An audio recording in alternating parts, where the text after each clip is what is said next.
Good morning, everyone. This is Kathy Mason from Mason Works Marketing, and today we're on Conscious Business Zone with Yves Nager. And Yves is an author. He's written parts of other books, but this is his very own book called Hawaiian Rebirth. And I had to tuck away some of the little Post-it notes so I could show it to you, because I've Post-it noted a whole bunch of places in this book. And I'm really excited to introduce you to Yves and to learn more about his way of helping people transform. So, morning, Yves. How are you? Yes, good morning. I'm fine. So grateful to have the opportunity to share about the book and about my work this morning with you and everyone watching us right now or at a later point. Yes. Well, we're excited to have you. You're hearing out of Hawaii and Kauai. You're actually here in Colorado, so we're very excited to have you here.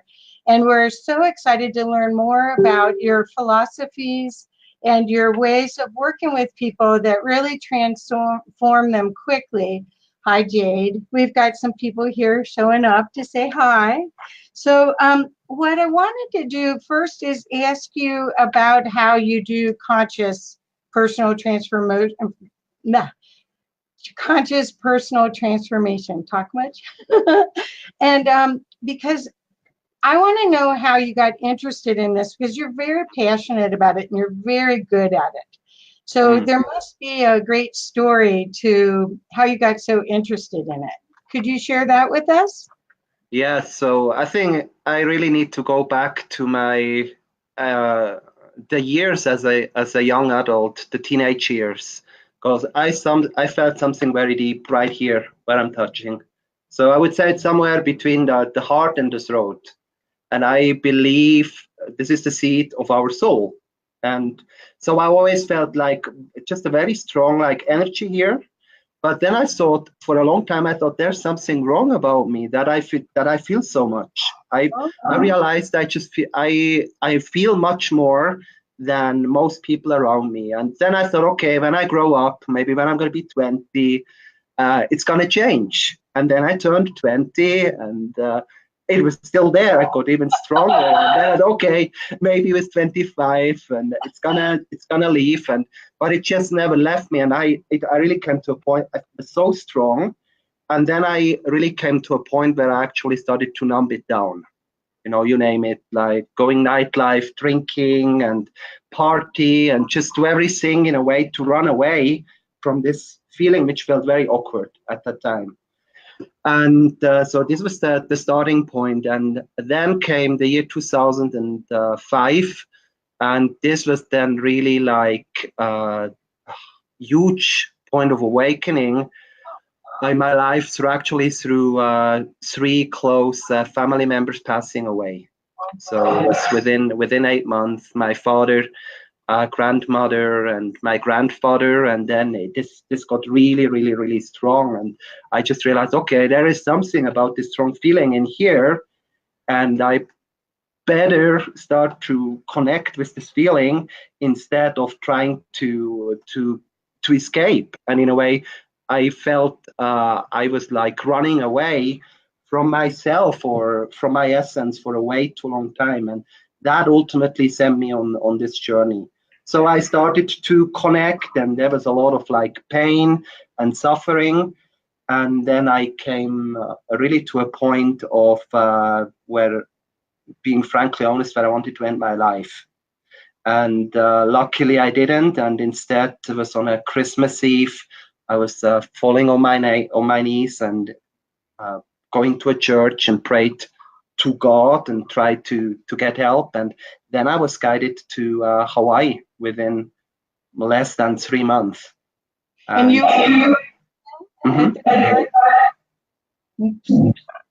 the feedback's sort of interesting. I hope it's not all the way on the recording, but so you were in Hawaii and you were going through all these changes, which sound like a heart opening. It sounds like your heart was wide open, you're empathic, you're sensing everything, and you don't know how to handle it, correct? Right. Oh, right. So how did you end up in Hawaii then? What was the reason? Did just you saw a trip and it sounded like it was time to go from Switzerland? Yeah, it's quite interesting because Hawaii is like for a lot of people in the German-speaking countries, Switzerland, Germany, Austria, there are so many people. Hawaii is it's like a dream destination number one. However, it was never really for me, but uh, I knew I had to make a change, so I prayed, and then I had three people showing up in my life. There was a new person coming at the workplace where I was working at as a human resources manager. I was responsible for almost 700 people within a large company in Switzerland. So he told me basically the same like two other people told me as well. So I went to see an astrologer to find out what I should do with the year 2008. And then I also started to see a massage therapist. And within 1 week, three new people, and all told me basically with the very same words or very close, Yves, you have to leave from Switzerland. You have to get out of your box, of your circumstances, and you have to go somewhere else. You have to go abroad. You have to change your life, because if you continue what you do, you're not going to be happy and healthy. And then it was actually on February 1st, my mother's birthday. So I finally had the courage to talk to my mother. And I said, listen, Mom, I really have to go. I have to go. And then she was and I was scared of telling her, because I thought she wants me to stay nearby her, because she had a hard time too of losing all these close people to her. But she was so happy about my decision, and so she asked me, so where do you want to go? What's your plan? And my plan was actually to go to Australia at that time. But then she said, and the reason why I wanted to go there was still to have a little bit of safety, because one of my best friends, he just moved to Australia about one month before. So my plan was, okay, I go to Australia because there I have someone I know, to have a little bit of safety. But my mom said, no, I'm going to support you, but I want you to go to Hawaii. So, and then, now I wondered why, and possibly everyone else watching this. So why is she mentioning Hawaii? And here comes part of my family history. By the end of the 90s, my mother and my father and my brother, they were all on Oahu and Honolulu, and they had a great time. And back then, they came back. They showed me the pictures, the videos, and then, you should really go. You would love Hawaii. But at that time, this was the phase of my life where I tried to run away. So, I had a good time doing all this nightlife and DJing. And so I just didn't want to go at that point. But now I knew, okay, I have to go. And so that's why I went to Hawaii, because my mother literally sent me off to Hawaii. So I'm forever grateful for her to play that part, which was so important. That's so wonderful. I wanted people can understand that you still do DJing, that you're a conscious DJ, Yes. and that you do a great job. I'd like them to know that too. You just sort of spoke about that just so quickly. I wanted to make sure that they knew that you're very talented in lots of modalities, and music is one of the things that you're a master at it. So do you feel that once you got to Hawaii that you discovered your life purpose? Is that where all of these pieces of the puzzle came together for you? I would say, it was the starting point. So I had this profound experience, which was on April 1st, 2008, with a Hawaiian healer. He was flying in from the big island of Hawaii. He just came to see me. This is basically where my book starts, with this experience. And so I would say it was some sort of a near-death experience. I think we talked about this before. You asked me, did you see a white light? I just saw all the beautiful colors of a rainbow. Of course, I'm in Hawaii. And so once I opened my eyes, I really woke up to some sort of a new reality. I was literally gifted by God, by the divine, by all the messengers. I was gifted, as I like to call it, a second chance in my life. And before he started to work on me, his name was Paul, at least his English name. He had a Hawaiian name too. I can't remember anymore, but he asked me two very profound questions. So he said before he went to set up the space in this opening in the forest, but he asked me two questions as I prepared the space. I want you to think about two questions. And question number one, what do you want to release? What do you want to leave behind? And then once you leave something behind, what do you want to get or receive instead of? And so, and I was pondering this question, and then, oh my gosh, okay, I wanna release feeling sick. I wanna release my depression. I wanna release that. There are so many things, but then, you know, at one point I had to go see him, and then I just, as I walked back, all right, here I am, and you know, I just wanna get an entire new life. This is my intention, and so I went. The intention is so important. This is also very important now in the work. When I work with people, before I start to work with energies, I really need to get the people to a point that they know that you know what, you know, a lot of people are focused on what they don't want in their lives, but they need to get more clarity to what do you want to get instead. And you need to have a clear intention before you amplify this intention with energy work. And that, I mean, that was the basic teaching, and I would say that's the most important, that's the essence of my work, to really guide people to this point. They get the clarity, and the clarity, that's the starting point of everything. And really be very crystal clear of what you want, and then start to align your life with what you want, with your dreams, with your vision, with what matters most to your heart. Yes, and I think a lot of times people focus on what they don't want, and they don't realize that they're powerful creators, and you create more of what you don't want when you focus on it.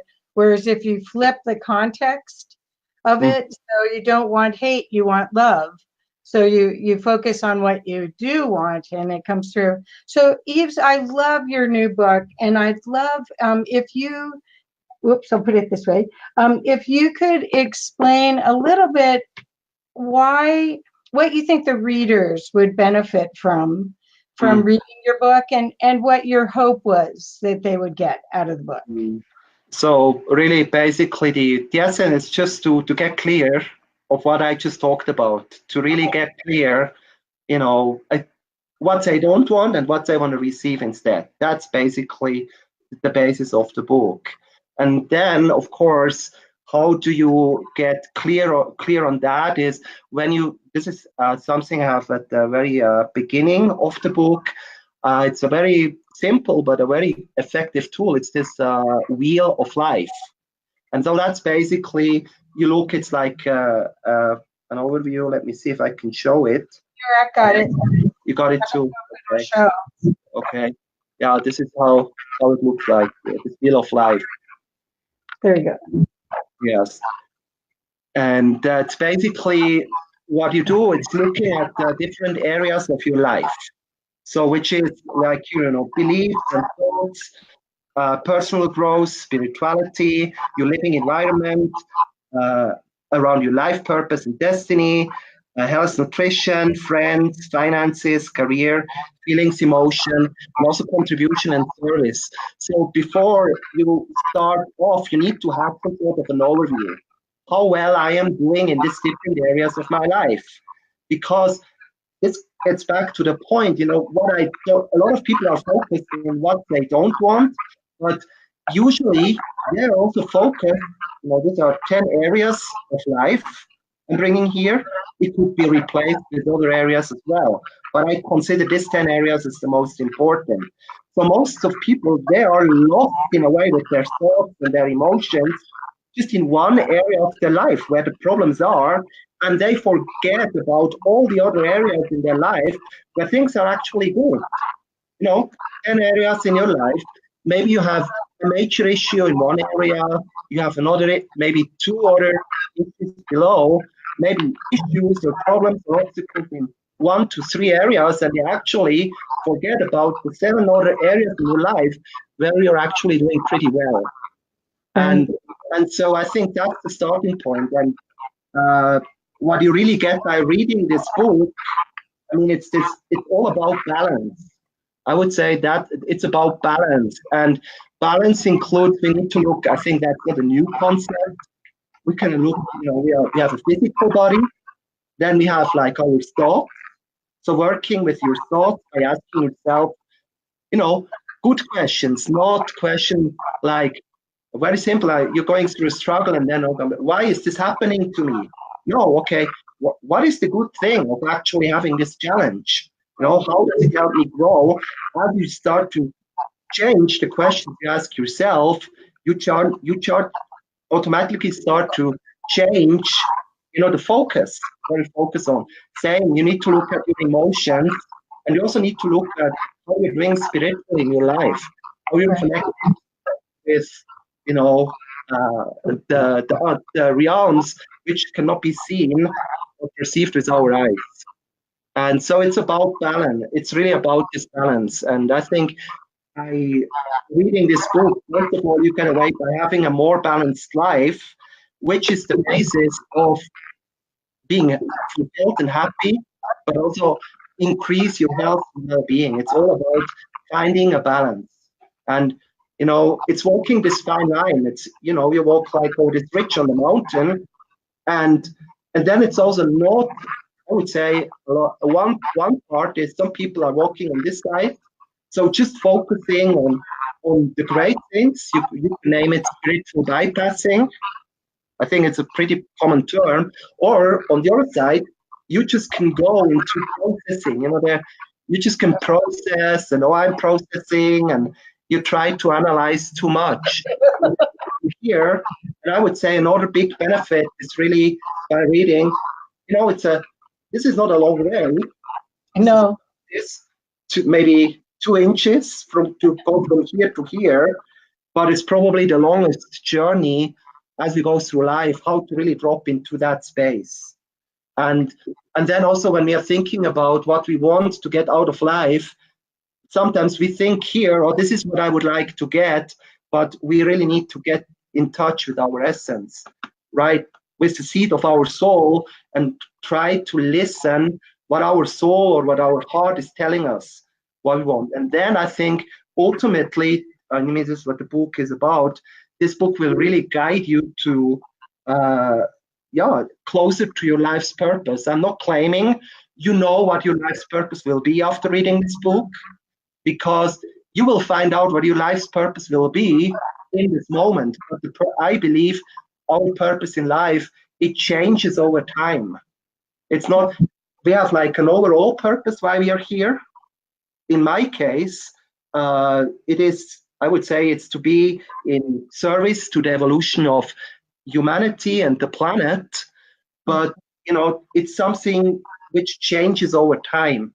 These are a little bit more subtle levels.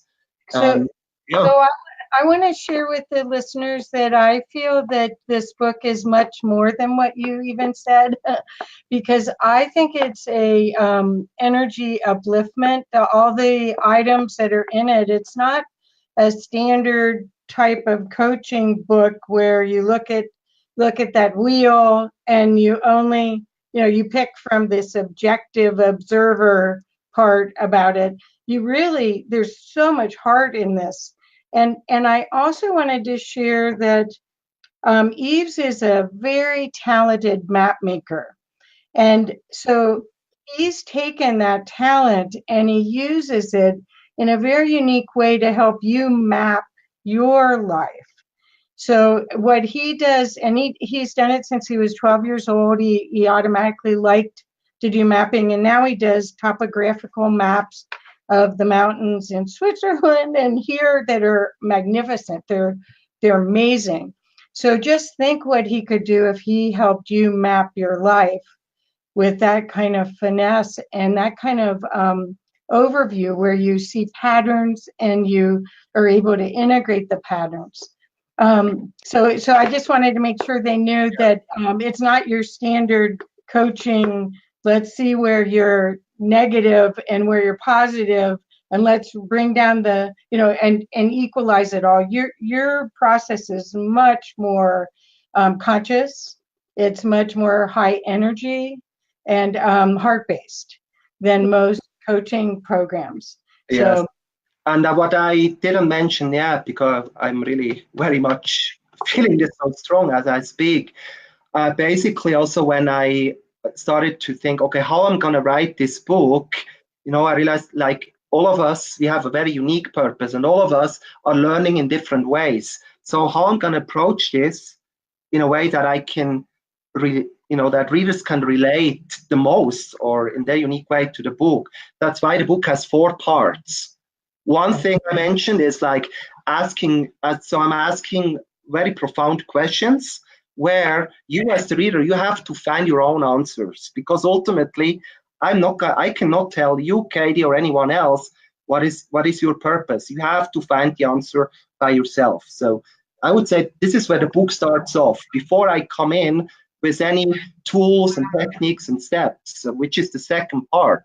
So of course, as I went along this journey on my own for 10 years, I gained a lot of experiences. I mapped out this uncharted territory. Of course, I took a lot of courses, went to many sacred sites, studied with so many teachers. So I gained a lot of tools and strategies and techniques, where it's coming out of the healing area or it's from life coaching or it's self-inquiry. So I'm sharing all of that too. I would say the first part, you're more asking yourself, and once you found your own questions, then I get some guidance, more guidance. Okay, what can you now do with the answers you found? Part 3, this is what I found helped me the most along the journey. I met a lot of amazing beings, teachers in human form, out of the animal realms, but also out from the spiritual realms. And there, what it basically is, and this is where the ancient traditions come in, a lot of the ancient knowledge is not written down in books. And there is a good reason why, because a lot of books have been burned in the past. So it's a lot, in the ancient tradition, it's a lot through storytelling. And I was really inspired by people telling me stories. And we met these wisdom keepers and shamans and teachers throughout the journeys around the world. So what I'm doing in part 3 of the book, I'm telling a lot of inspiring stories from journeys all around the world, like Egypt, Bali, Hawaii, and so on. And still what I did in there, not to make it all about me, I'm still posing more like questions and then bring in more exercises to really have it as an interactive dialogue. And then I thought, okay, now I'm done writing with the book. And now I would say the most important part of the book is part 4. Because what I realized, okay, I've read a lot of great books. I took a lot of great workshops and seminars. So you're inspired, you're on fire.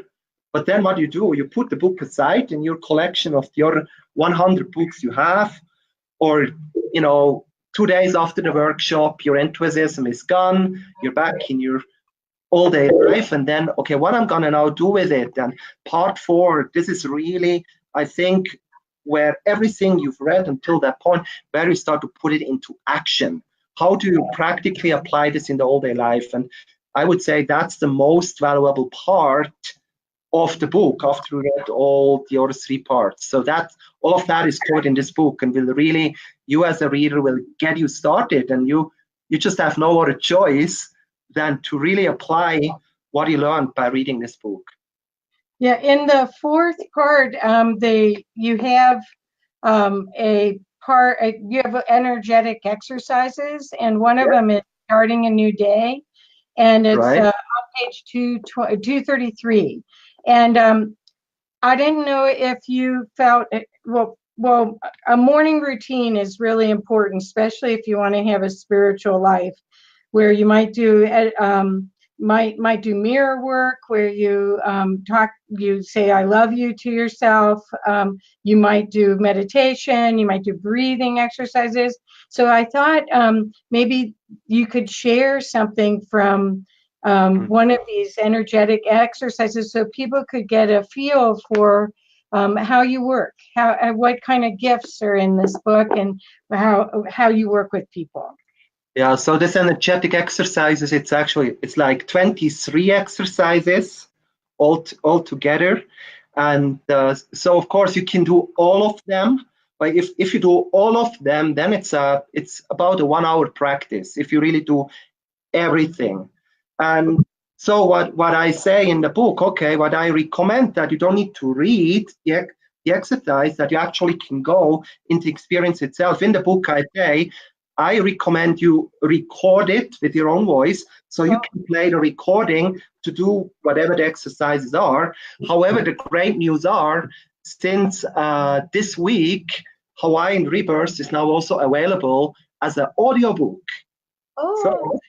So fantastic, because you can just listen. I'm guiding through the entire process and really can go into your own experience. And then what I realized, okay, by practicing it myself, all this 23, gosh, I don't have every day, I have an hour. And some exercises, I like them more today than on another day. So what I created more is then I broke up these 23 exercises in 23 separate short recordings to make them available. And the way you as a reader or listener can access it, if you go on the website, hawaiianrebirth.com, if you go there and you buy your book, or if you already bought your book, put in your receipt, and then you get access to this, a lot of additional bonus materials. And one are these energetic exercises. So you just can put together maybe 3 or 4 or 5 or 6, depending how much time you have, and just practice a few a little bit of it. But to give something away now throughout this call, my 2 favorite ones, I did them. I didn't have a lot of time this morning as well before the call, but a very simple practice is loving yourself. It's all, because that's ultimately all about, we have to love ourselves no matter what. And it's very simple. You just embrace yourself, and you just close your eyes, and let's just do that right now, just for half a minute, and just repeat it. You can either speak it out loud or just in silence. I love and appreciate myself. So just do this for 20 seconds. I love and appreciate myself.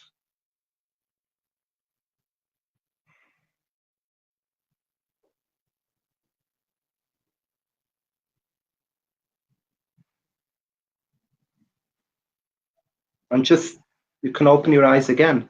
I mean, it's just 20 seconds, and it's really embracing yourself, no matter what difficult times you have, or maybe you wake up enthusiastic and feel wonderful, you can still love and appreciate yourself.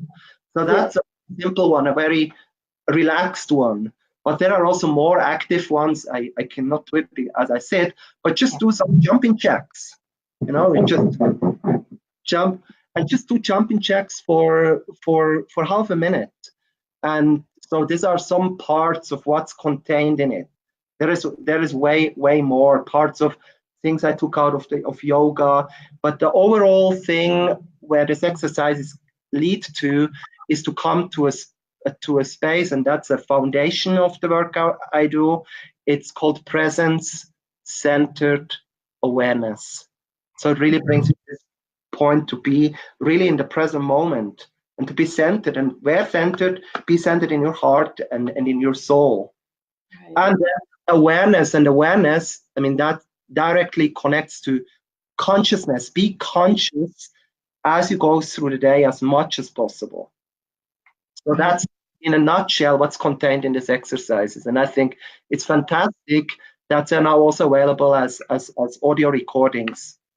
Wonderful. Well, Yves, it's been wonderful talking to you today, and I can tell that you do your morning things almost every morning, because you always have a sparkle in your eye, and you're always kind and gentle with everyone and yourself, which isn't very common anymore. You see, in the chaos that we have right now, that not that many people have learned how to be the calm in the storm. So I really think this book could help a lot of people regain that calm in the storm and make better conscious decisions. So thank you so much. I really appreciate it. I'll see you soon. Aloha. Oops, I'm sideways. Aloha. Thank you. Much love. Thank you for watching. Thank you, Katie. Bye-bye. Bye.